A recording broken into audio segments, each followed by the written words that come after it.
But this is the first ever forum on allocative value. So we're going to move on now. And this is what we mean by the paradigm shift. So the last 10 years, this has been the focus, and very, very important. But for the next 10 years, we've got to think more broadly. A very nice quote I got from a book called War from the Ground Up by a young officer called Emil Simpson is the language of warfare is different from the language of battle. So language of battle is effectiveness, productivity, safety. Very important. The analogy he gives is, you know, the language of battle is we retook the valley in Helmand province and killed 15 insurgents. The language of warfare is we've changed the opium trade ownership in that valley. And they're going to recruit another 50 insurgents because we killed 15. So the warfare, this workshop we're working on this broader issue. Now, firstly, and this is we were working through today, firstly is allocative at the level of programme budgets. And Peter was responsible for developing programme budgets when he was a young trainee in Sussex in 1995, along with a young planning officer called Simon Stevens. So programme budgets. And so I put this up, and then I asked people, how much do we spend in mental health? And the answer is? Daniel? 25%. More than all those. Yeah, 11 billion. Usually, I get people to vote 1 to 4, 4 to 8, over 8, and usually it's about a third. So, including the Royal College of Psychiatrists Council. I said, you spend 11 billion? No, we don't spend it, the trust spend it. I said, no. It's not the trust who spend it, you guys spend it. And there's probably another 5 billion in complex care, a lot of that is mental health as well. So that's the first level, and we'll be considering from the CCG point of view. So once the money's been, we've taken off the money for research and education, we've done the geographical allocation through the ROP formula, and Gwyn's on the ROP committee. We're not going to discuss that in this workshop, although there's very interesting issues about these allocative decisions. We're starting here with this. And this is the challenge from the Atlas of Variation. So you see here the variations, and it's and we've excluded the top 5. Hi, come in. We've excluded the top 5 and the bottom 5 here because, well, we wanted to appear not to be exaggerating things, and there may be crazy things, the top 5 or the bottom 5. But you still, now this is probably HIV and sevenfold variation. This may be an issue of small, this is quite a small spend, but you know, I mean, a 1.8-fold variation, a 1.6-fold variation, a 2-fold variation spending musculoskeletal. All right, data. Oh, the data is wrong. To which my answer is, it's your data, sunshine. We find it's the Kubler-Ross bereavement, you know, anger, denial, acceptance, sort of takes place. So this is the challenge that we have, because everyone thinks they're spending the right level. Now what we've done also is there's 20 of these. This is the way we collect the programme budgeting data, but Peter's been working on an age-related approach, because these are other ways of thinking. You could classify your spend by social class, for example, or by ethnic group. I mean, there's, but the most important thing is that we're thinking in a different way. BBC phoned me up about the, I think it's the Sussex have just let a contract for musculoskeletal. A big contract, they call it. And I said, well, what we've been doing at the moment is giving a contract to a hospital for, say, £328 million for everything. That's like Sainsbury's just saying, well, we're going to buy more food. We want our suppliers to give us more food. They'll give us 5% cheaper food. But it's meat, fish, children's clothing, cosmetics. You know, that's our aisles. So there's 20 conditions, mental health, cancer, and then 10 population groups. The next stage, which Greg will be covering, Greg just arrived after batting late 34 from Sheffield, is what we call within programme between system margin analysis. And here's, so Greg phoned me up and said they wanted more money for sleep apnea. What should I do? And said, well, you get the asthma boys and girls and the COPD boys and girls and the sleep apnea boys and the girls in a room and lock the door and tell them you've got to do it. And then the story I tell, which he tells me is untrue, but it's a good story. A week later he phoned me up and I said, how's it going? And he said, they're still in the room. And I said, stop sitting in water and sandwiches. And Greg says he never made that second phone call, but I've told that story so often, I think it's now. They're still dead, they're all dead now. Expense zero. So here's the same thing, you know, we want more money for cataract, we want more money for AMD.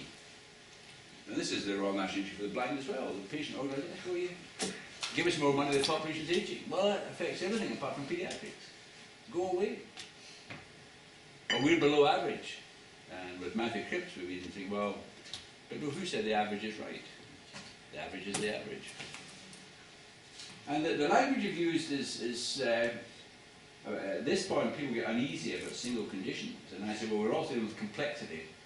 Complexity is an old 80-year-old person, 4 diagnoses, 9 prescriptions, looked after by a 50-year-old daughter with an alcoholic husband. Standard general practice. GPs all know. GPs are very good, because there's a GP. GPs are very good at managing complexity. But of those 4 conditions, one becomes complicated. So you're just trying to get some way of talking about this. Now this is a problem, and this is commissioning. So I'm dealing with deficient children at the moment. Quite a straightforward little problem. A third of the services are below acceptable levels of quality. So how will we sort that out? Well, commissioning will do it. But even deficient children, you see, these guys, 152 people are commissioning social work and education. They're commissioning audiology, they're commissioning cochlear implant, and they're commissioning screening. They've never ever met. If they'd met, they'd probably just talk about, oh, well, Section 7A says this. And, so commissioning is all over the place. And your specialist commissioning, because it's not focused on conditions, is £400 million overspent, and is a major mess. So commissioning is not going to do it. And of course we've got this little problem too. These are 19th century trade groups. I once, many years ago, tried to reform the whole professional structure of healthcare in England. OTs, physios, nurses, optometrists, ophthalmologists.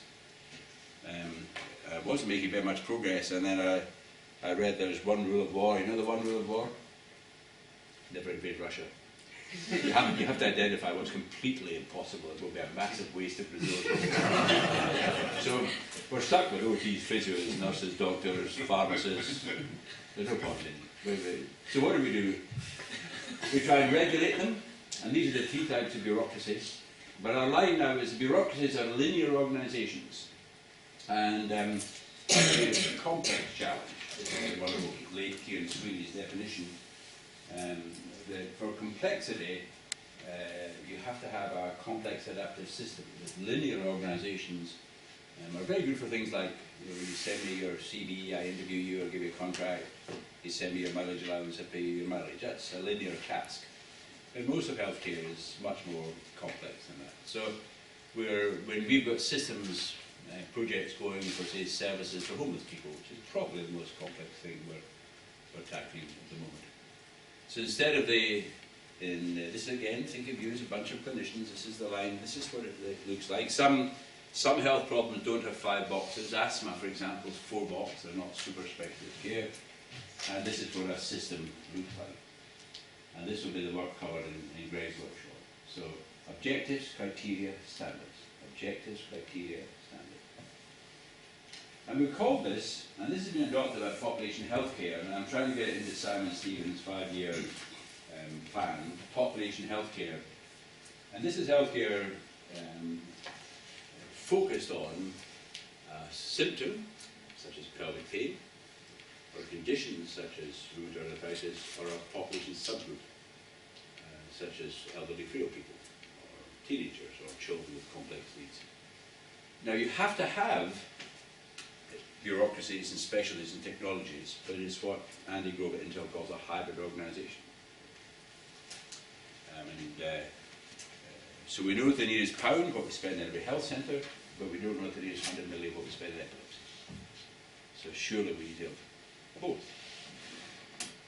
And this is, we change these questions as we go, but these are population-based questions.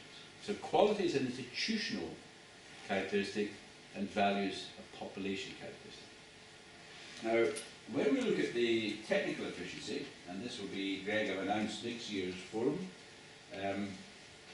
so it's outcomes over resources. And for clinicians, of course, time is the most important resource, not money if you're sitting in a clinic. So traditionally, we've taken an institutional approach. Improve quality, reduce cost. But from a population perspective, there are other things. And this is probably the most important, this is, in my view, this is the most important picture in healthcare. Avedis done a Abedi in 1980, as you invest more, the benefits flatten off, and the harms go up in a straight line. And then I show this to clinicians, and I ask them, or patients, the public, where do you think we're operating here on the right-hand side? Just turn to your neighbour and come up with examples where we're now doing things to people where the benefit to harm ratio is going on the downward slope.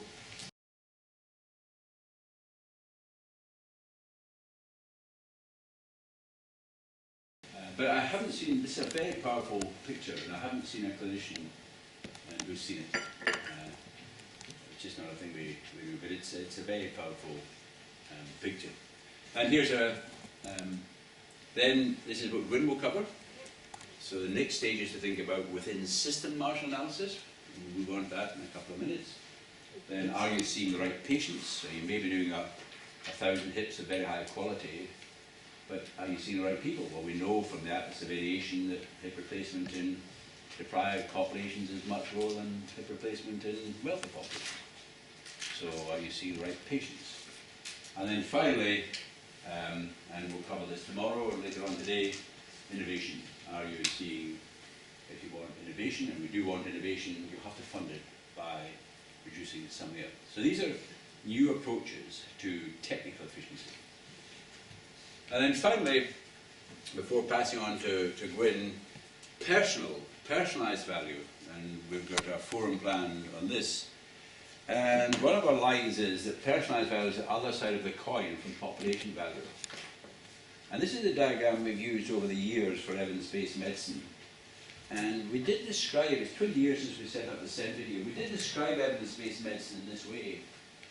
But it was in words. Wittgenstein said every idea is a picture, but BMJ editorials don't carry pictures. You know, it's got to be flowing text. So the evidence is derived from a study of groups of patients, but the job of the clinician is to relate the evidence to this patient.